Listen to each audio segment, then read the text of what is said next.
Hello, Customer Marketing Summit. I'm Eric Calderon. As you stated, I spearhead customer lifecycle marketing at Qualia. I don't know if you've enjoyed the summit as much as I have. I'm hoping to give you a proper send-off by covering blended lifecycle marketing strategies. Okay, so some of the things we'll cover today is the sudden rise in hybrid B2B purchasing. I'll also cover some examples of how we did that at Atlassian. And then I'll close you out with some strategic best practices on, if you're considering implementing it, what to consider. All right, so a couple things about myself. So I've been in the demand gen game for about 8 years. Before Qualia, I worked at Atlassian, worked at various stages of companies, pretty much done it all. Recently, when I joined Atlassian, I pivoted to customer lifecycle marketing. And I'm here to stay. Some of my side hustles are I do graphic design on the side, and I also am a Marketo Ops and RevOps consultant freelance. At Qualia, we're on a mission to power real estate's digital transformation, and we're trying to do that by making the home buying process as simple, secure, and enjoyable as possible. If you've ever purchased a home, you know how complex that can be. And we're looking to digitize it and make the process as transparent as possible. A random fun fact about myself. So I had the pleasure of playing against LeBron James in high school. And this is how that matchup looked like. And I am not LeBron in this photo. Another fun fact. I am addicted to cheesecake. If there's any way you want to get it, so at every company, I get a cheesecake for my birthday, I get a cheesecake for a celebration. So if you want to get on my good side, there's the key. There's the key. A couple facts about Qualia. So Qualia processes over 1 million U.S. real estate transactions every year. Over 500,000 title agents, lenders, or real estate agents have closed on Qualia's platform, and we're only growing. So back to the serious stuff. So what is hybrid purchasing, and why are we seeing an increase in adoption?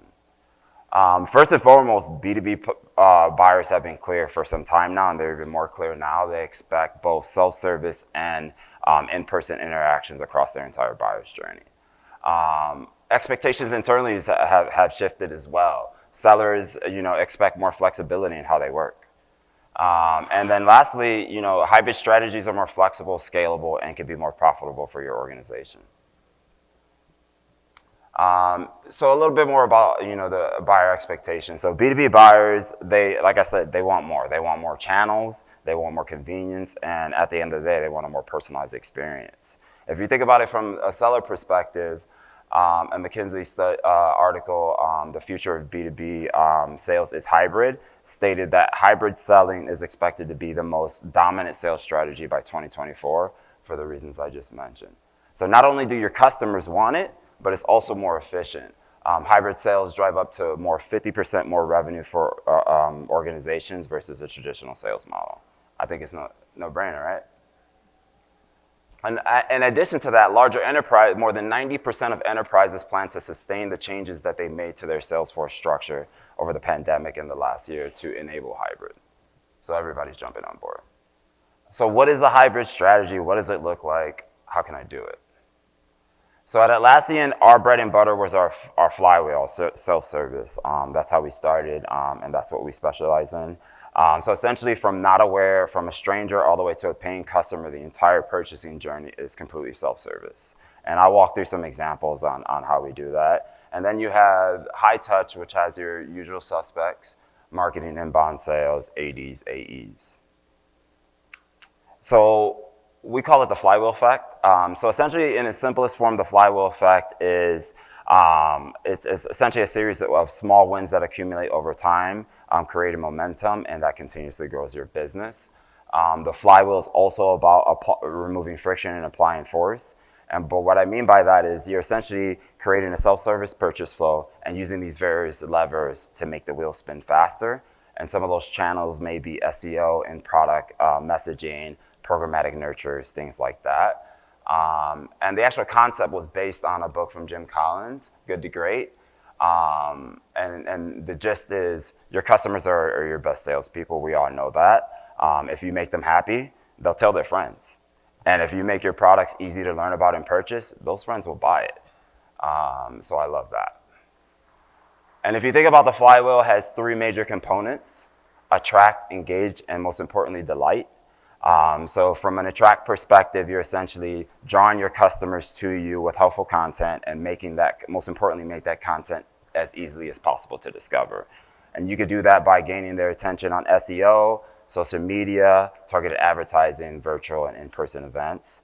And then now that you've made that good impression, and it's important to make it easy for prospects to learn about your products on their own terms, in their own time, and ultimately purchase it self-serve. And a way you can kind of accomplish that is via nurture campaigns, free trials, programmatic onboard and activation campaigns, and self-service purchase flows. So now that you've made them your customers, now it's time to delight them and make them advocates. So it's essentially, you want to design your product to be as easy as possible to ramp up and onboard and get started. Your goal here is to turn users into fans. And remember, if you make them happy, they will tell their friends. So you can accomplish this by offering documentation, knowledge bases, soliciting feedback, and as previously mentioned, acting on it. So this is a visual of what the flywheel looks like in action. Essentially, you're taking from attract to delight, you're taking promoters, or you're taking strangers and turning them into promoters. So our approach to the flywheel at Atlassian is we forked the funnel. So we thought from not awareness to MQL. We thought of them similarly, and then we forked it at the point of conversion. Oh, that looks weird. So essentially, you could serve the same content that's segmented either by product, by use case, by persona, and target the same accounts, and then get them to your most compelling point, which is MQL, and then fork the funnel and either send them self-serve and hand them off to your sales team. So to double click on those, this is an example of how we built our self-serve buyer's journey. So as you can see here, we have definitions by stage, we have goals by stage, and we have key metrics to influence by stage. So when you look at the definitions, the goals here are essentially to move them to the next stage of the buyer's journey, activate the next feature, give us their credit card. And then if you look at we're looking at things like conversion rates to the next stage, close rates, churn. And then if you think about it from a high touch perspective, actually from to the point they become an MQL, most of the activities that are occurring in a self-serve, if we're tracking it from a self-serve perspective, we're doing that from a high touch perspective. The only changes that you'll see here is that we're now considering if they've responded to a sales outreach email as an MQL, and if they filled out a contact us form. Outside of that, we're tracking in-product behavior and then activating and informing our sales team on that. And then obviously you go through your traditional sales funnel after that. But the important thing here to note is that you can do both without completely disrupting the customer experience and also optimizing and growing your business at a large scale. So what are some of the best practices? So this is one of my favorite quotes from one of our former heads of product marketing. It's simple: know the customer and show them that you know them. What does that mean? So, the way my approach to here is do the work. Start by doing the work. Know your customers on a very intimate level. And you can do that by creating clear ideal customer profiles, having personas defined, and have those built out for each journey. Have clearly defined stages, assign goals. You want to know what's working, you want to know what's not working, you want to know what's resonating. That you want to do that at each stage of the journey and for each business unit. So for me at Atlassian, I supported their ITSM business, so that was 4 products within that business. So there was a lot of moving pieces and a lot of complexity. So the more you centralize and standardize your tracking, the more you can shift your focus to another area. This one was important. Creating a single source of truth for all customer data. So I served on a project called Project Fusion at Atlassian. So we were just acquiring businesses like it was a hot sale. And obviously with those acquisitions come different Salesforce instances, come different marketing automations and marketing platforms. So Project Fusion was essentially, the goal was to take 4 Marketo instances, I think 5 Salesforce instances, and a couple other marketing email platforms, and centralize that across, I think, 13 businesses. So it was a large project. I was honored to be on it, but yeah, it just showed me the complexity of getting a single view of your customer. And as an evolution to that project, we started, now that we had a lot of data in a central place, how do we get everything into one place? So the goal is to filter by an account. You can see all the leads in there, and from an omni-channel perspective, you can see what they did in the product, you can see what they did on social media and on your website. I hope they got that done, but that was a very, very business critical, and it can unlock a lot of capabilities. And then once you have that data, create the reporting infrastructure to track, measure, and learn and scale from your programs. And then now that you have all that, how do you show them? You know, it's nothing outside of what we normally do, personalization. So, you know, now that you have your content, you have your ICPs, map those accordingly, and build that out throughout your buyer's journey. And in order to deliver a personalized experience, you could use some of these sources. So obviously you know your customer, you have your ideal customer profile, you're tracking their campaign engagement. And, you know, this is one that I'm trying to, you know, continue to build my muscle on, is tracking what they're doing in the product from a marketing view, and also being able to tell a compelling story and act on it.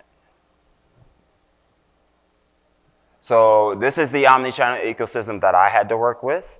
What you'll see in purple are the channels that I primarily focus on. Whenever I join a new org, my primary focus is unlocking own channels. Obviously, there's not a ton of spend that I need to commit to, and I can ramp up without, you know, having the C-suite or anybody uncomfortable with the amount of budget I'm spending. You know, still trying to figure things out. So email is pretty obvious. I've been doubling down on in-product and in-app from an engagement perspective. You know, my primary focus was trying to drive more trials and demos, but now I'm shifting my focus to more product adoption.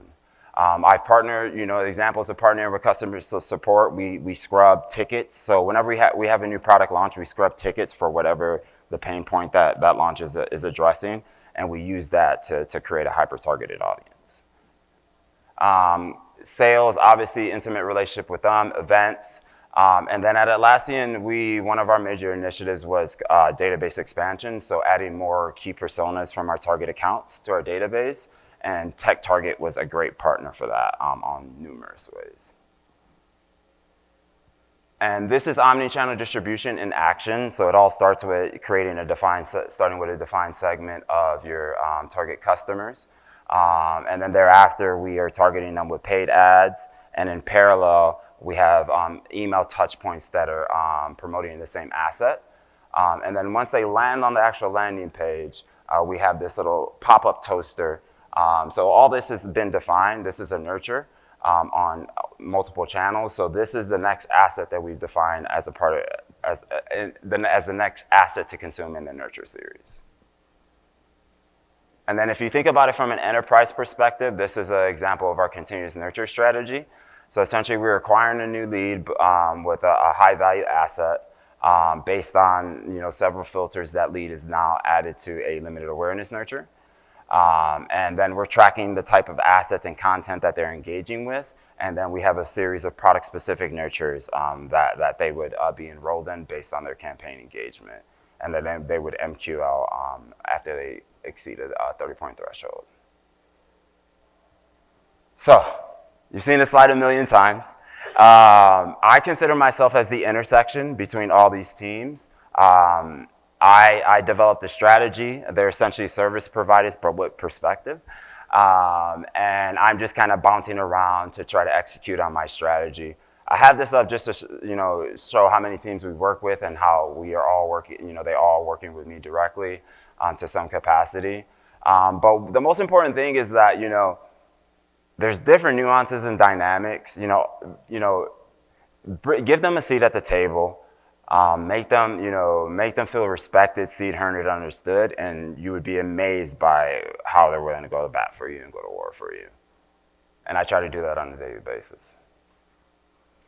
So I want to kind of end with some flywheel best practices. So these are some of the things that we learned at Atlassian. To start with, just let them buy.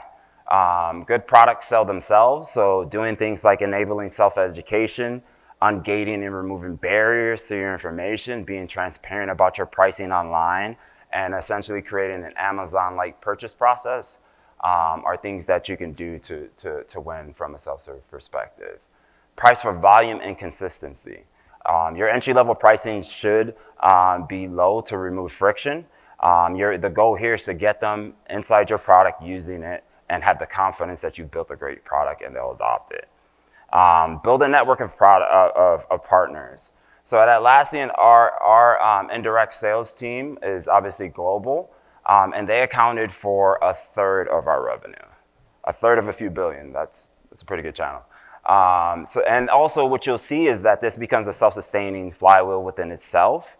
Obviously there's people supporting that, but it creates a predictable business for sure. And this one, I feel like we've all been saying it. That's what this is about, but I just need to call it out again. Providing an online forum for users to ask questions and exchange tips is a low-cost way to keep people engaged. I do it all the time. If you think about low-level support requests, most of those get addressed by the community. So it's definitely a high-value asset. Don't fall for the enterprise trap. What I mean by this is the price you pay for focusing on big contracts to the exclusion of small customers is the loss of volume, consistency, and predictability. I will say that again. Volume, consistency, and predictability. That's what the flywheel is all about. You interrupt that, it's to your detriment. And then lastly, continue to diversify your products. At the end of the day, continue to release new great products that your customers are passionate about.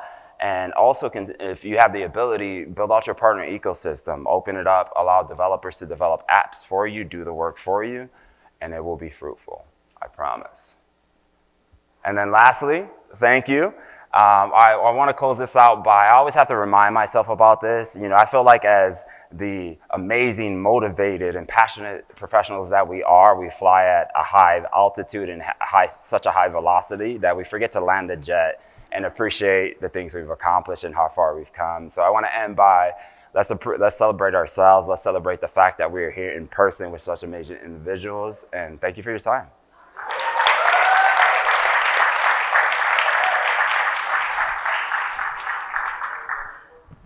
Oh, I got questions.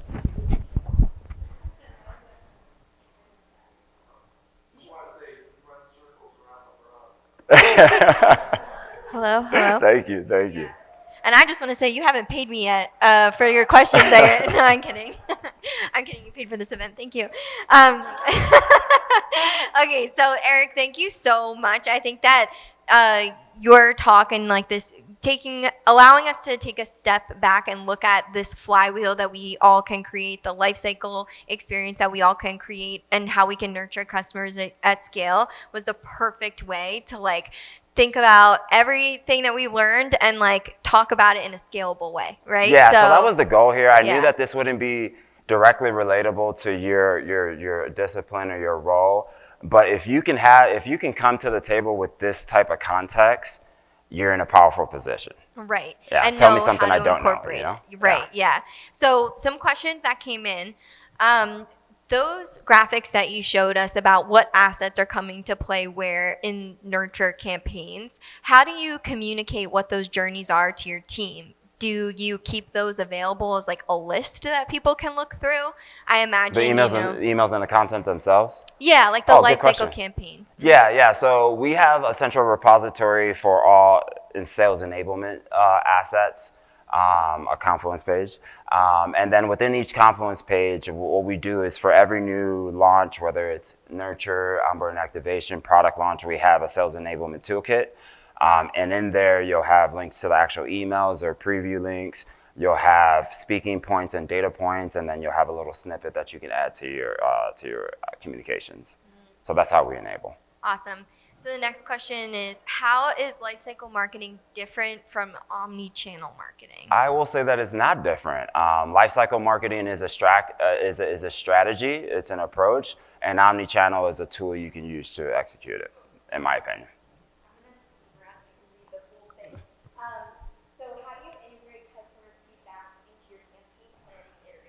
Very, very good question. So I start with so at Atlassian, I had the benefit of the first product I worked on, it was in EAP, so early release. It was a new product, so I got to experience that from initial launch to maturity.